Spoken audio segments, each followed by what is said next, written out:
Ito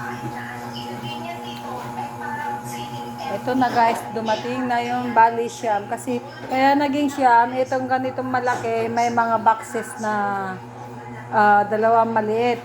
Yun ang free niya. Yun, bawat isa itong malaki na ganito, yung mga jumbo. Ang free niya yun. Mga asukal yung mga karga niya. Tapos mga kaldero, andito, sama-sama na yan. Tapos eto, kasama yung electric fan kaya binuksan ko. Mga sandok, mga garbage na ang gamit ko dyan. Mga kutsara, plastic. Sari-sari, yung mga pinaggamitan ko sa kusina. Mga plastic, kutsara, yan, mga sandok. Tapos ito yung naisingit ko dun sa isa.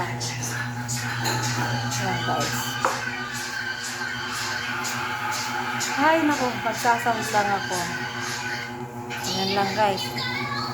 Kung saan ko itatambak itong mga ito. May parating pa. Ilan pa yung parating. Hindi ko na alam. Kasi hindi ko na. Ayun. Yun ang rep. Kasi naka-fragile dyan. Ayan. Hindi ko muna bubuksan. Kasi wala na akong may space dito sa bahay. Kaya yan guys. Ang hirap din ng mga magpapadala ng bagahe. Kasi tambak din ang ayusin mo dito.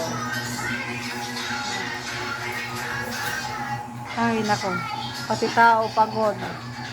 Pagod din kayo mag-aayos niya. Kaya kailangan matapos na yung isa. Okay na guys. Tambak. Balikbayan box. Yan ang Sa lang kami nagpapabagahe. Yan, Makati. Makati Express Cargo.